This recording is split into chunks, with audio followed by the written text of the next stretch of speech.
الرحیم.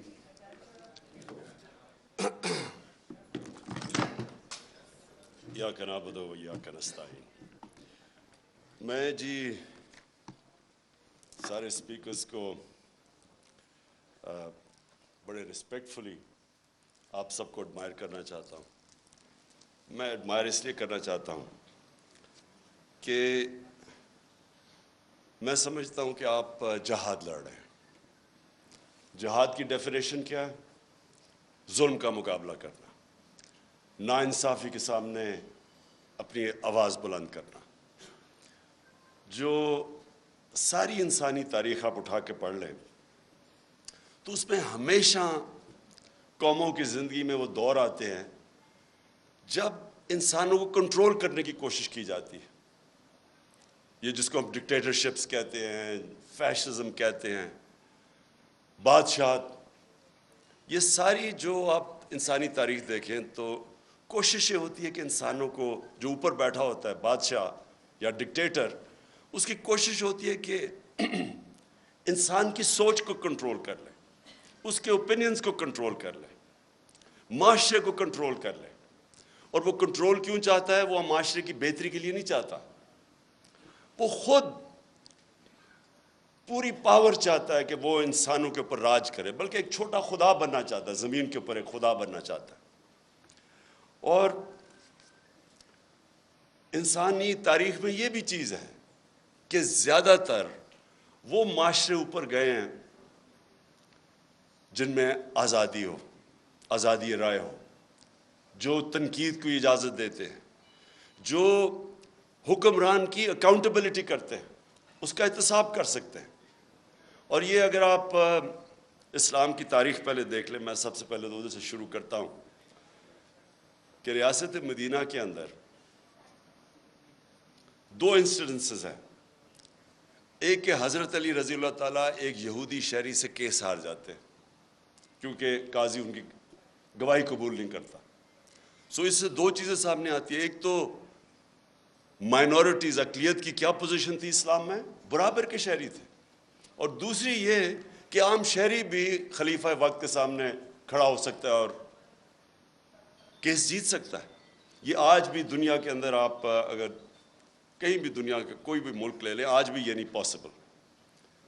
وہ ایک آزاد معاشرے کے اندر ایک قوم اٹھی تھی.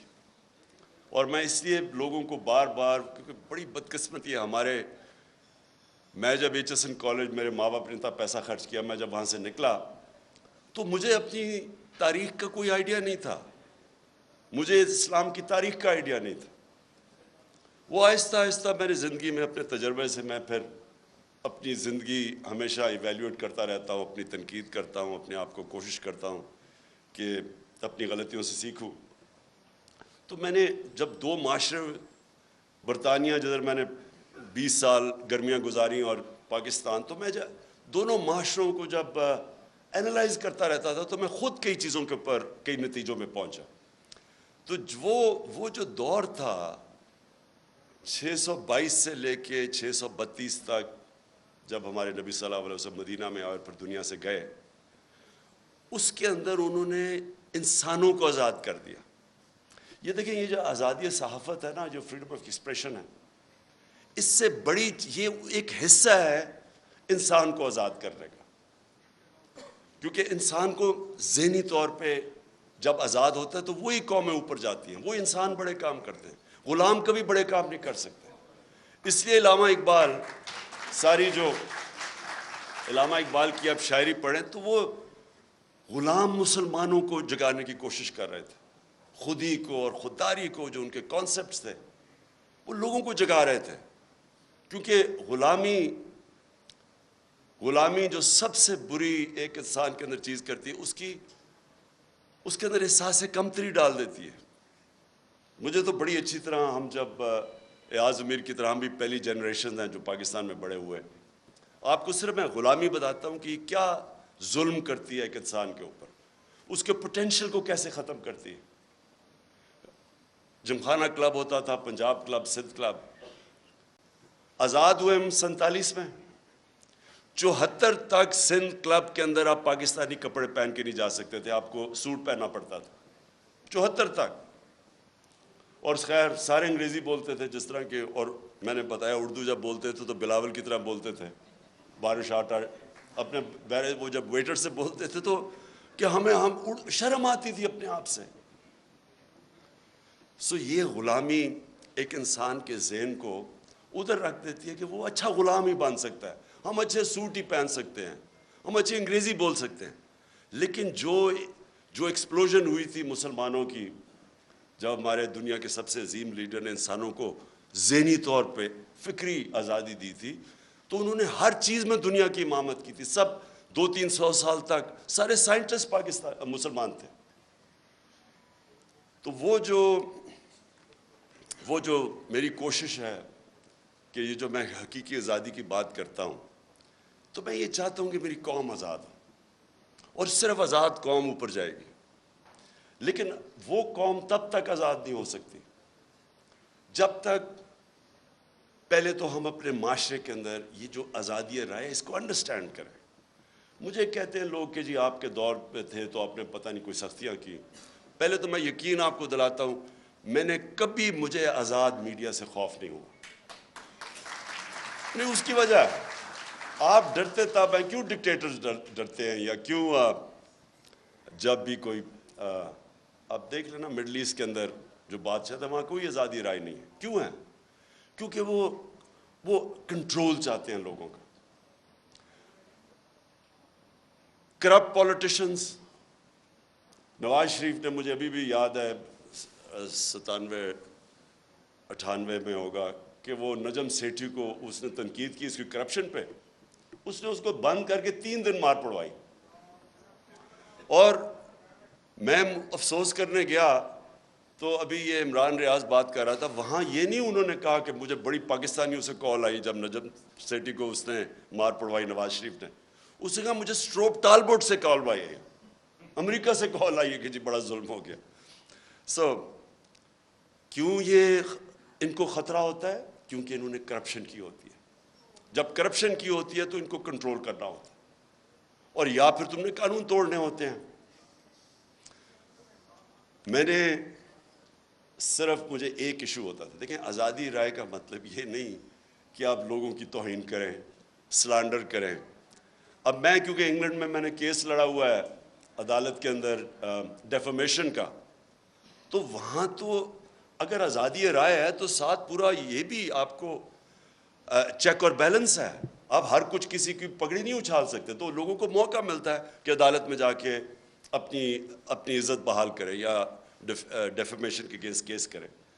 بدقسمتی سے میں پرائم منسٹر تھا, میرے اوپر اسی نجم سیٹھی نے کوئی بڑی غلط باتیں رکھی, میں اس کو عدالت میں لے گیا. میرے دور میں تو وہ کیس لگا ہی نہیں.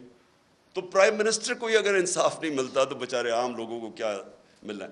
جب آپ کے پاس آزادی آتی ہے اس کے ساتھ ذمہ داری بھی آتی ہے. میں نے جتنا ٹائم برطانیہ میں گزارا اس کے ساتھ ذمہ داری ہوتی ہے آزادی کے ساتھ. اب میں دوسری چیز پہ آتا ہوں, پاکستان میں کیا ہو رہا ہے. میں نے ابھی ایاز امیر نے بڑی ڈیٹیلز میں اس چیز کے اوپر بات کی. میں اپنی ذرا ایوولوشن بتاتا ہوں کہ ہم جب 90s کے اندر تماشا دیکھ رہے تھے, دونوں پارٹیز آئیں, 2 دفعہ کرپشن میں دونوں کو نکالا گیا, تو تب ہمارے ان دونوں پارٹیز کو دیکھ کے میرے بھی ذہن میں آیا کہ شاید کم کرپشن ہوگی کہ اگر ملٹری اس سے بہتر ہوگی. یہ ہم نے وہاں کی سوچنا شروع کر دیا کہ اس سے بہتر تو ہے. وہ ضیاء کے زمانے میں گروتھ ریٹ بھی زیادہ تھی, اکانومی بھی آگے تھی, لگ رہا تھا. تب وار چیز ہے کہ تنقید نہیں تھی, تو اس سے کئی چیزیں پتہ ہی نہیں چلتی تھی. تو ہم نے بھی یہ سوچنا شروع کیا, کیونکہ انہوں نے جو دونوں دفعہ کرپشن میں گئی, ان کے اوپر پورے دونوں نے ایک دوسرے کے اوپر جو کیسز بنائے کرپشن کے, کوئی سر مال تھا, کوئی ہدایبہ پیپر مل تھی. مجھے یاد ہے فاروق لغاری جب وہ کیئر ٹیکر گورنمنٹ آئی 96 میں, تو انہوں نے مجھے پوری فائلیں دی کہ بے نظیر اور زرداری نے $1.5 ارب ملک سے نکالا ہے. میں اب بات کر رہا ہوں 96 کی, اور نواز شریف نے بھی $1.5 بلین ملک سے باہر نکالا. تو میں تو پالیٹکس میں آئی کرپشن کے خلاف تھا. دیکھیں, اور کرپشن جو ہے نا وہ ایک سمٹمز ہے جس ملک کے اندر قانون کی بالادستی نہ ہو. جدھر رول آف لا نہیں ہوتا ادھر کرپشن ہوتی ہے. رول آف لا بھی میں ایکسپلین کر دوں کہ طاقتور کے لیے جب تک آپ قانون کے نیچے نہیں لے کے آتے وہ رول آف لا نہیں ہے، وہ پھر طاقت کی حکمرانی ہے جو جنگل کا قانون ہے.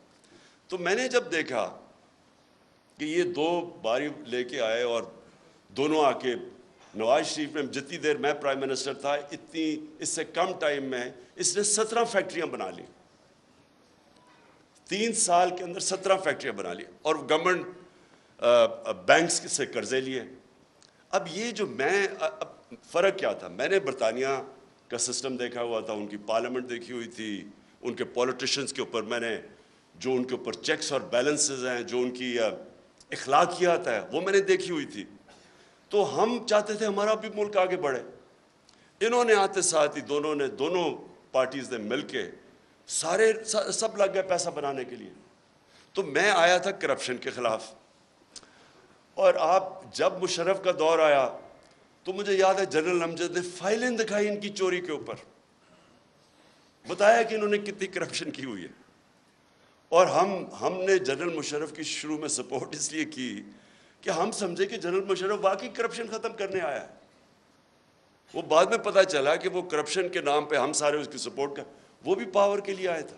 اور انہی لوگوں کو پھر این آر او دے دیا اس نے، جبکہ کسی کی رائٹ نہیں ہے کہ آپ پبلک کا پیسہ چوری ہو وہ معاف کر دے. کرپشن کا مطلب ہوتا ہے پبلک کا پیسہ چوری کا مطلب ہوتا ہے میرا کوئی چوری کرے. کرپشن ہے جو عوام کا پیسہ چوری کرے. تو اس کے پاس تو رائٹ ہی نہیں تھا کہ ان کی چوری معاف کرنا. بہرحال اس کے بعد یہ دو آیا اور انہوں نے جو 10 سال میں کیا. اب جو مجھے چیز سب سے جس پوائنٹ پہ میں آ رہا ہوں، میں ہمیشہ سمجھتا رہا کہ جو ہماری اسٹیبلشمنٹ ہے اس کو زیادہ ملک کی فکر ہوگی اور وہ اس چیز کو ہونے نہیں دیں گے. وہ جب دیکھتے ہیں چوری تو وہ اس کے اوپر ایکٹ کریں گے. کیونکہ مجھے تھرو آؤٹ جب میں یہ سٹرگل کر رہا تھا تو مجھے اسٹیبلشمنٹ کی طرف سے کئی دفعہ مجھے آئی ایس آئی نے مجھے بتاتے تھے ان کی چوری کے، یہ جی فلانے انہوں نے اتنی چوری کی. یہ بھی جو دور تھا ان کا 2008 سے لے کے، تب بھی مجھے وہ مٹیریل جی اس نے اتنا چوری کر لیا، وہ چائنا جا کے تو اتنی کک بیکس لے لی. یہ مجھے بتایا کرتے تھے کہ وہ جی اس کا حمزہ یہ سلمان شہباز یہ وہ چائنا پہنچا تھا کک بیکس لینے کے لیے کانٹریکٹس کے اوپر. یہ ساری ان سے مجھے انفارمیشن آئی تھی. اور جب میں پھر پرائم منسٹر بنا تو سارے کیسز سب کو پتا تھا کہ ان کے کیسز کون سے ہیں. اور بدقسمتی سے جو نیب تھی وہ ہمارے کنٹرول میں نہیں تھی. تو مجھے تب بھی سمجھنا ہے کہ کیسز سارے میچور ہیں، کیوں نہیں پکڑے جا رہے ہیں. تو بعد میں پتہ چلا کسی کا شفقت کا ہاتھ تھا، وہ کبھی ایکسیلیٹر دبا دیتے تھے پھر کبھی واپس آ جاتا تھا. ہم جناب دیکھ رہے ہیں تماشا، گالیاں ہمیں پڑ رہی ہیں کہ جی آپ نے وہ کسی کو نیب میں لے کے جاتے تھے تو مجھے گالیاں نکال کے اندر جاتے ہوئے بھی باہر نکلتے ہوئے بھی. لیکن ہمارا ہاتھ میں، میرے ہاتھ میں نیب کدھر تھی؟ میں تو کہا اگر میرے ہاتھ میں نیب ہوتی تو یہ بڑے آرام سے کم از کم 15-20 لوگوں سے ہم اربوں روپیہ نکال لیتے ان کو جیلوں میں ڈال کے. اچھا اب جناب یہ اپریل میں جو ہوا، میں جو میرے ذہن میں جو شوق ہے، چلیں ہم یہ نہیں کسی کو اکیوز کرتے کہ وہ ایک سازش کا حصہ تھی، لیکن میں یہ سوال پوچھتا ہوں اسٹیبلشمنٹ سے کہ آپ نے ان لوگوں کو کیسے ہمارے ملک کے اوپر مسلط ہونے دیا جبکہ آپ خود ہی بتاتے تھے کہ ان کی کتنی چوری ہے. اس کا تو یہ مطلب کہ چوری آپ کے لیے بری چیز نہیں ہے. اور میں اس لیے ایک ملک میں یہ اپنے دور میں نے شروع کر دیا تھا رحمت للعالمین اتھارٹی بنا کے سیرت نبی اپنے بچوں کو پڑھائیں. کیونکہ جو امر بالمعروف ہے وہ ایک معاشرے کا کارنر سٹون ہوتا ہے. ایک معاشرہ جب اچھائی کے ساتھ کھڑا ہوتا ہے اور برائی کے خلاف کھڑا ہوتا ہے تو معاشرہ فائٹ کرتا ہے برائی، کرپشن کو معاشرہ فائٹ کرتا ہے. لیکن جب آپ برائی کو برائی نہ سمجھیں، کرپشن بری چیز ہی نہیں ہے، چوری بری چیز نہیں ہے، تو محنت کون کرے گا آپ کے معاشرے میں؟ اگر آپ نے معاشرہ اپنا تباہ کرنا ہے، آپ کو کوئی ایٹم بم پھینکنے کی ضرورت نہیں ہے، صرف اخلاقیات ختم کر دیں، اچھے برے کی تمیز ختم کر دیں. مولانا رومی کی بڑی فیمس سینگ ہے. اب کسی نے پوچھا مولانا صاحب ایک قوم کیسے مرتی ہے؟ انہوں نے 2 درختوں کا بتایا، ایک بڑا خوشبودار اور ایک بڑا برا درخت. انہوں نے کہا جب ایک قوم ان کے اندر فرق کرنا ختم کر دیتی ہے، اچھے برے کی تمیز ختم کرتی ہے، قوم مر جاتی. اس لیے ہی جو مدینہ کی ریاست تھی وہ امر بالمعروف پہ کھڑی ہوئی تھی. سارے معاشرے کو حکم کیا گیا تھا کہ آپ نے برائی کے خلاف کھڑے ہونا ہے. اب میں نے انگلینڈ کے اندر یہ دیکھا ہے، میں امر بالمعروف پہ وہ چل رہے ہیں. آپ کو میں بتاؤں کہ ان کا ایک بہت بڑا نام تھا لارڈ جیفری آرچر. بڑا مارگریٹ تھیچر کا رائٹ ہینڈ، ان کی پرائم منسٹر کا رائٹ ہینڈ آدمی تھا. ہر جب ان کی ساری سوشل کیلنڈر کے اوپر وہ تھا، اس کی ہمیشہ اس کی اخباروں میں اس کی موومنٹس آتی تھی. اس نے ایک عدالت کے اندر اس نے ایک جھوٹ بول دیا. کیس تھا ڈیفامیشن کا، اس نے جھوٹ بول دیا. آپ سوچیں کہ اتنا طاقتور آدمی، اس نے جھوٹ بولا، 3 سال جیل ڈالا اسے. اور جب وہ جیل سے باہر نکلا، کسی گھر کوئی اسے انوائٹ نہیں کرتا تھا. وہ جو اتنا پاپولر آدمی تھا، اس کو کوئی انوائٹ نہیں کرتا تھا. عوام نے فیصلہ کیا کہ جناب اس نے غلطی کی ہے، اس نے اور کیا کیا، جھوٹ بولا. اب یہاں سوچے کہ لنڈن تو تھوڑے، پاکستان بھی میں میری کوئی پراپرٹی نہیں ہے، اور اس کے اوپر پھول پھینکے جا رہے ہیں. وہ جا کے ادھر جا کے وہ دوسرا والا کہہ رہا ہے کہ یعنی قطری خط جو ایک اپنی اربوں روپے کی پراپرٹیز کے لیے ایویڈنس پریزنٹ کر دے اور اس کو کوئی فرق ہی نہ پڑے ملک میں. ایک برنی میڈوف ملٹی بلینر بن گیا امریکہ کے اندر. اس کے بعد اسے پتا چلا کہ جی برنی میڈوف نے جو پیسہ بنایا تھا وہ ایک پونزی سکیم تھی، یعنی ایک فراڈ سے بنایا تھا. اس کے 2 بیٹے تھے اور بیوی، ان کو بھی نہیں پتا تھا. جیسے ہی پتا چلا ان کو کہ یہ فراڈ میں پکڑا گیا، جب اسے پکڑا، ایک بیٹے نے خودکشی کر لی، مطلب کہ میں معاشرے میں نہیں اب رہ سکتا. دوسرا بیٹا سولٹری، یعنی اپنے آپ کو اس نے آئسولیٹ کر دیا اور 2 سال کے بعد مر گیا. بیوی نے طلاق دے دی، یعنی اس کی اپنی فیملی نے اس کو ڈسون کر دیا. سنگاپور کے اندر 2 لی کوان یو جو سنگاپور کا بڑا اسٹیٹسمن تھا، 2 اس کے وزیروں میں جب کرپشن میں پکڑے گئے خودکشی کر لی. دیکھیں معاشرہ، جب معاشرہ کرائم فائٹ کرتا ہے تب کرائم آپ جیتتے ہیں. اب میں جب تھا، جی فلانے نے پیسہ ادھر کر لیا، اس نے ادھر کر دیا، کس کو پکڑیں گے آپ جب تک معاشرے کے اندر آپ یہ اچھے برے کی تمیز نہیں دیں گے. اور ادھر میڈیا کا بہت بڑا ہاتھ ہے. اب ابھی آپ نے بات کی کہ جی دیکھیں کوئی سچ فلانے کے لیے اور کوئی سچ عمران خان کے لیے. ٹھیک کہہ رہے ہیں، یہ بالکل آپ ٹھیک کہہ رہے ہیں کہ گورننس، کوئی کہے گا کہ عمران خان کی بہتر ہے، کوئی کہے گا کہ شہباز شریف کی بہتر ہے. کہہ سکتے ہیں کیونکہ ڈفرینٹ اوپینینز ہے. کوئی کہے گا کہ اکانومی اس ٹائم میں بہتر تھی، کوئی کہے گا میرے ٹائم میں. یہ بالکل ٹھیک ہے. لیکن جب کوئی لوگ کرپشن کے اندر 16 ارب روپے کی corruption open and shut case میں، اگر ایف آئی اے اس کا انڈر ٹرائل ہے، اس کو آپ کیسے کہہ سکتے ہیں کہ جی وہ میری رائے اور فرق ہے اور اس کی رائے فرق ہے؟ وہ تو اس کا مطلب کہ جب اب نواز شریف جھوٹ بول کے 4 ارب روپے کی پراپرٹیز ہیں لنڈن کے اندر جدھر ہیں، اس کے بیٹے نے ایڈمٹ کیا کہ یہ بینیفیشری اونر ان پراپرٹیز کی مریم نواز ہے. مریم نواز جب چھوٹی تھی، جب پراپرٹیز نہیں، اس کا مطلب نواز شریف کا پیسہ ہے. کیا وجہ ہے کہ آج تک اس کو کئی لوگ لیڈر مانتے ہیں؟ بلکہ اسکیم پوری ایک کوشش ہو رہی ہے کہ اس کو پاکستان کے اندر ابھی پھر کہ عمران خان کو بھی ڈسکوالیفائی کرو اور پھر کہیں جی اچھا دونوں کو ہم الیکشن لڑنے کی اجازت دے دیتے ہیں. یعنی مجھے اور اس کو ایک ہی جگہ پہ کھڑا کر دیا. اتنے بڑے لٹیرے کو کہ یہ کہہ رہے ہیں کہ جناب عمران خان وہ کیونکہ پتہ نہیں وہ اس کیس کے اندر الیکشن کمیشن. دیکھیں یہ ہمارا سب سے بڑا چیلنج ہے. اور ادھر میڈیا کا بہت بڑا رول ہے، بیکاز میڈیا عوام کے اوپینین کو شیپ کرتا ہے. جس طرح کہ اسحاق ڈار جب گیا ہارٹ ٹاک کے اوپر، تو اس نے جو اس کا حال کیا ہے، کوئی بھی ویکنس جس میں ہو، یہ جس کے اوپر کرپشن کی، وہ نہیں جا سکتے میڈیا کے اوپر، وہ چھپتے ہیں میڈیا سے. یا ہر روز شام کو جن کے اوپر اربوں روپے کرپشن کے کیسز ہیں وہ جا کے بٹھا دیتے ہیں، ایک بیچارہ پی ٹی آئی کا معصوم سا ہے وہ بٹھا دیتے ہیں ساتھ، وہ پنچنگ چل رہی ہوتی ہے، تم چور ہو تم چور ہو. سو میری سب سے یہ جو اور اسی کے اوپر میں آ رہا ہوں کہ جب ہماری اسٹیبلشمنٹ کو پتہ تھا ان کی پاس کتنے سال 30 سال سے یہ ملک کو لوٹ رہے ہیں، سارے ان کے پاس کیسز مجھے انہوں نے دکھائے ہوئے، میں سوال یہ پوچھتا ہوں کہ انہوں نے کیسے ان کا راستہ نہیں روکا؟ اگر ملک کی فکر ہے تو کیسے آپ ان کو اجازت دے دیتے ہیں؟ ایک تو ہمیں پتہ ہے کہ امریکہ کا انٹرسٹ، امریکہ کی جو پالیسی ہے وہ اپنے انٹرسٹ پروٹیکٹ کرتے ہیں. ان کا ہے کہ جی وہ پاکستان ہمیشہ ایک ٹیلی فون کرو تو جو کام کروانا چاہے یہاں سے کرنے کے لیے تیار ہیں. اس کا یہ نہیں مطلب کہ اگر آج میں کہتا ہوں کہ بیسز نہیں دے رہے یا میں کہتا ہوں میں نے روس جا، یہ نہیں کہ میں اینٹی امریکن ہوں.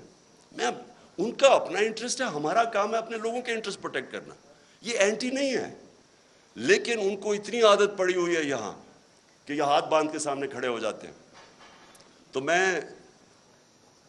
یہ مجھے ایشو ہے کہ کیسے ایک باہر سے ہمیں پتہ ہے ڈونلڈ لو وہ تو سب کے پاس اس کا جو سائفر تھا وہ تو سب کے پاس ہے، وہ تو آرمی چیف کے پاس بھی گیا تھا، پریزیڈنٹ پاکستان کے پاس بھی گیا، میرے پاس آیا، فورن آفس کے پاس، تو وہ تو ہمارے پاس پتہ تھا کہ وہ ایک انڈر سیکرٹری کہتا ہے کہ عمران خان کو اگر نہیں ہٹاؤ گے تو کانسیکوینسز ہوں گے پاکستان کے لیے. لیکن میں حیران ہوں کہ جب یہ بھی پتہ تھا کہ باہر سے سازش ہے، یہ بھی پتہ تھا کہ ہمارے لوگوں کو پیسے دے کے خریدا جا رہا ہے، اور یہ بھی پتہ تھا کہ چور ریپلیس کرنے والے ہیں جن کے اوپر کرپشن آپ کے دور میں کیسز بنے ہوئے ہیں، پھر کیسے ان کو اس ملک پہ مسلط ہونے دیا؟ کیونکہ اسٹیبلشمنٹ کے پاس پاور ہے، ان کے پاس اس وقت سب سے زیادہ پاور ہے، تو پاور کے ساتھ ذمہ داری آتی ہے. یہ نہیں ہو سکتا کہ پاور آپ کے پاس ہے اور ذمہ داری کسی اور کے پاس ہے. اتھارٹی اور پاور ساتھ ساتھ جاتے ہیں. جب یہ اوپر آئے ہیں تو آپ جتنا مرضی کہیں ہم نیوٹرل ہیں، جو مرضی آپ کہیں ہم نیوٹرل ہیں، تاریخ کے اندر لوگ آپ کو بلیم کریں گے یہ جو ملک کے ساتھ کیا ہے. یہ جو اوپر آ کے اوپر بیٹھے ہیں، تاریخ لکھی جا رہی ہے پاکستان کی کہ کیسے آپ نے ان لوگوں کو ہمارے پر مسلط ہونے، اور جو 4 مہینے میں ہوا ہے پاکستان کے ساتھ، ان 4 مہینے میں جو مہنگائی کے اوپر سپوزٹلی آئے تھے اور آج جو مہنگائی ہے. اور میں آخر میں اب بات کرتا ہوں، اب کوشش کیا کی جا رہی ہے؟ پہلے ان چوروں کو مسلط ہونے دیا، ان کی کوشش یہ تھی کہ اچھا جی وہ ہٹائیں گے، جب یہاں تو گورنمنٹ جب ہٹتی ہے لوگ مٹھائیاں بانٹتے، وہ نہیں ہوا، پبلک نکلا ہی سڑکوں پہ، کبھی پاکستان میں اس طرح پبلک نہیں نکلی. اور اس کے بعد جو 17 جولائی کا بائی الیکشن ہوا وہ ایک اور شوق مل گیا. جب الیکشن کمیشن بھی ملی، انتظامیہ بھی، یہاں بڑا مشکل ہے، یہ تو ایکسپرٹس ہیں داندلی کے، تو ادھر بھی جیت گئی تحریک انصاف.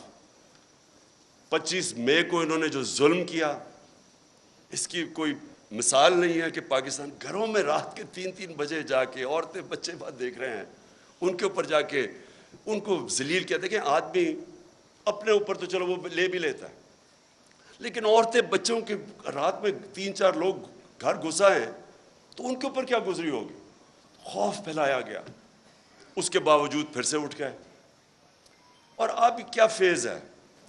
یہ فیز ہے سائیکولوجیکلی اس ملک کو ایسا دبایا جائے کہ ہم بھیڑ بکریوں کی طرح یہ تسلیم کر لیں جو اوپر سیٹ اپ آیا ہوا ہے. اور اس کے لیے ہر حربہ استعمال کیا جا رہا ہے. سوشل میڈیا کے لوگوں کو جس طرح اٹھایا جاتا ہے، کئیوں کو اٹھا کے پھر جس نے کوئی فوج کے خلاف ٹویٹ کی ہو اسے کہتے ہیں، اسے پہلے اٹھا لیتے ہیں، پھر کہتے ہیں اچھا یہ نہیں کہ میرے سے معافی مانگو، کہو کہ یہ عمران خان نے کہا میرے ان کے خلاف ٹویٹ کروا. ان سوشل میڈیا وہ بیچارے بچوں کو اٹھا رہے ہیں. یہاں میڈیا یہ سامنے میرے بیٹھے ہوئے ہیں، میں نے دیکھا کہ ایاز امیر نے بڑی کیئرفلی ایسے ورڈنگ کی کہ انشاءاللہ کپڑے اب نہیں پھٹیں گے اس باری.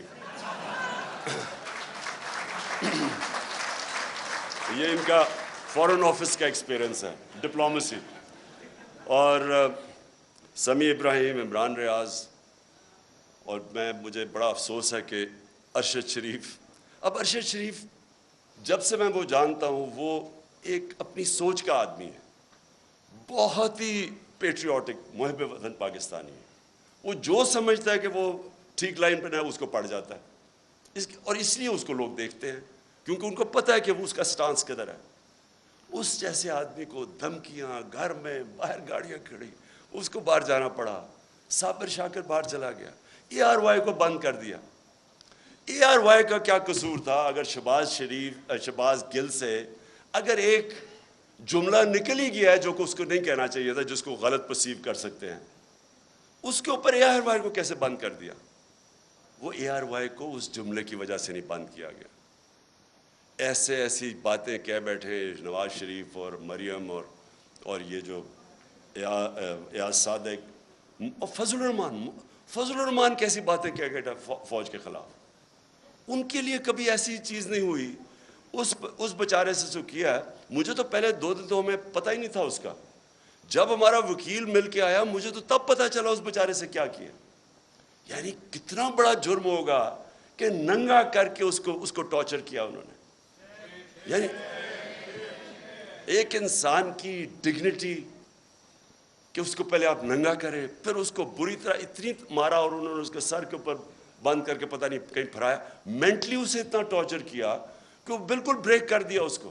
اور اسے کلوا کہہ رہے ہیں کہ جی یہ کہو کہ عمران خان نے یہ سینٹنس کہا تھا تمہیں یہ بولنے کا. اس کے پیچھے اس کو بند کیا ہوا, اور اس سے جو بیچارہ جو اسے حال کیا, مجھے تو یعنی میرے خیال میں کہ ہمارا معاشرہ ادھر گر رہا ہے, اللہ کرے کہ اس سے اور نیچے نہ جائے. مجھے تو شرم آتی ہے یہ کر کیا رہے ہیں, اور کر کیا رہے ہیں وہ چوروں کو اوپر مسلط کرنے کے لیے ہمیں ایکسیپٹ کروا رہے ہیں ان کو.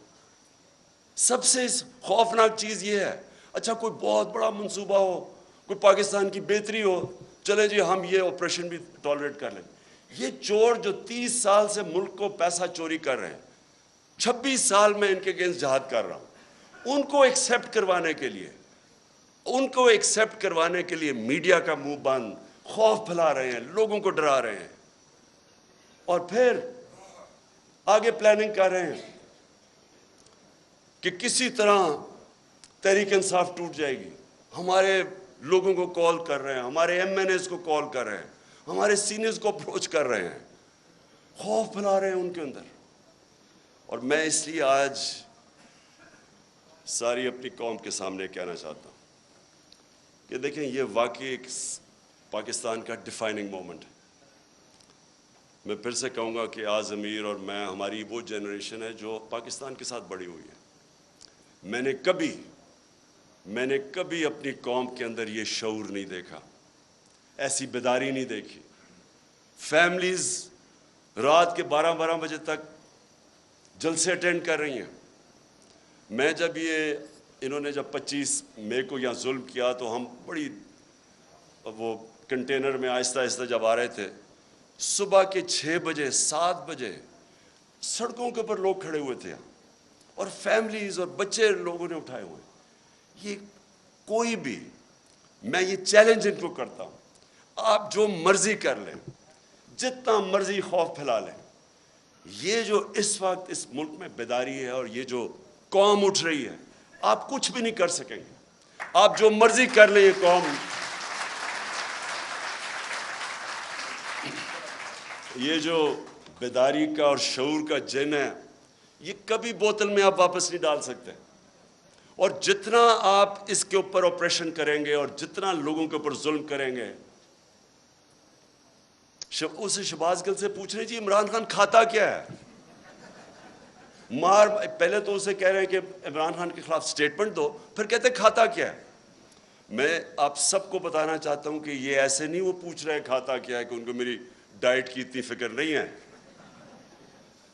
4 شہباز شریف کے جو گواہ تھے FIA کے 16 ارب کے کرپشن کیس کے اندر, 4 گواہ 2 مہینے کے اندر ہارٹ اٹیک سے مرے ہیں.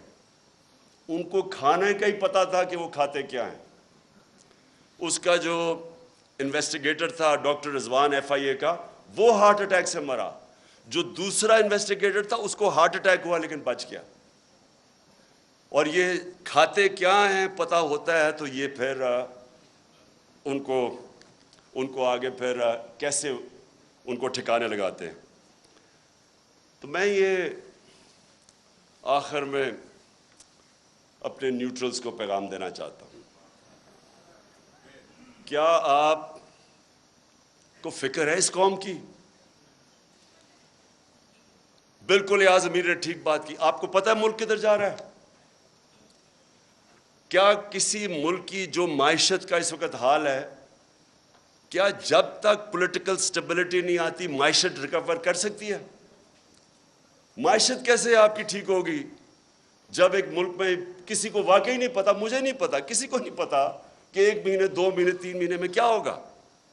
میں نے اگر آج معیشت اس طرح اوپر جاتی ہے، دولت میں اضافہ تب ہوتا ہے جب ملک میں انویسٹمنٹ ہوتی ہے، نوکریاں ملتی ہیں، ویلتھ کریشن ہوتی ہے. تو جو بھی انویسٹمنٹ کرتا ہے وہ پہلے دیکھتا ہے کہ آج اگر میں پیسہ انویسٹ کروں گا تو 3-6 مہینے 1 سال کے بعد اس کو سرٹنٹی چاہیے ہوتی ہے، اس کو سٹیبلٹی چاہیے ہوتی ہے اگر پیسہ اس نے انویسٹ کر رہا ہے. آج کون انویسٹ کرے گا؟ اور یہ اگر یہی آپ کا خیال ہے کہ بہت بڑی اچیومنٹ ہو گئی کہ جی وہ ابھی سعودی عربیہ سے پیسہ آ جائے گا اور ادھر سے آ جائے گا پیسہ یو اے ای سے یا چائنا نے، اس سے تو یہ تو کینسر کا علاج ڈسپلن سے کر رہے ہیں آپ. اگر ویلتھ کریشن ہی نہیں ہو رہی اور آپ قرضے لیتے جا رہے ہیں تو قرضے تو واپس کرنے ہیں آپ نے، تو ڈیٹ سروسنگ تو بڑھتی جا رہی ہے. ہم جب پہلا سال تھا تو جتنا ہم نے ٹیکس اکٹھا کیا آدھا ٹیکس چلا گیا ڈیٹ سروس، قرضوں پہ سود دینے پہ، تو سارے ملک کے لیے آدھا ٹیکس رہ گیا. سو اس لیے یہ کوئی حل ہے کہ آپ سمجھیں کہ تھوڑے قرضے آگے تو چلو تھوڑا اور ملک آگے چل جائے گا؟ حل اس کا یہ ہے پولیٹیکل سٹیبلٹی میں، اور پولیٹیکل سٹیبلٹی صرف آئے گی فری اینڈ فیئر الیکشن سے. اس کے علاوہ صاف اور شفاف، میں آج چیلنج کرتا ہوں، صاف اور شفاف الیکشن کے علاوہ مجھے کوئی بتا دے کہ پاکستان میں سٹیبلٹی کیسے آئے گی. اور پولیٹیکل سٹیبلٹی نہیں آئے گی، اکنامک سٹیبلٹی نہیں آئے گی، اور اکنامک سٹیبلٹی نہیں آئے گی تو یہ ملک تو نیچے جا رہا ہے، قرضے چڑھتے جا رہے ہیں، حل تو کسی کے پاس ہے ہی نہیں. اس لیے میں اپنے نیوٹرل سے آخر میں یہ کہتا ہوں کہ ابھی بھی وقت ہے، ابھی بھی ٹائم ہے، اپنی پالیسیز ریویو کریں. بند کمروں میں کئی دفعہ فیصلے ہوتے ہیں، وہ فیصلے اچھے نہیں ہوتے. آپ کو ریویو کرنے چاہیے اور سوچنا چاہیے کہ ہم نے یہ ملک 22 کروڑ کے لوگ ہیں، ینگ پاپولیشن ہے، 60% آبادی ہماری 30 سال کی عمر سے کم ہے، ان کو نوکریاں چاہیے. اور اگر اس وقت صحیح فیصلے نہیں ہوں گے اور یہ کمپاؤنڈ فیلئر کیا جائے گا کہ انہی لوگوں کے اوپر کوشش کریں گے کہ سختی کر کے آپریشن کر کے کہیں ہم ان چوروں کو ایکسیپٹ کر جائیں. میں اپنی طرف سے تو کہنا چاہتا ہوں ان کے نیچے، اگر مجھے کوئی کہنا کہ ان کے نیچے میں نے اب اپنی زندگی گزارنی ہے، میں سمجھوں گا کہ مجھے موت اس سے زیادہ بہتر ہے بجائے ان چوروں کے نیچے میں اپنی زندگی گزاروں. شکریہ.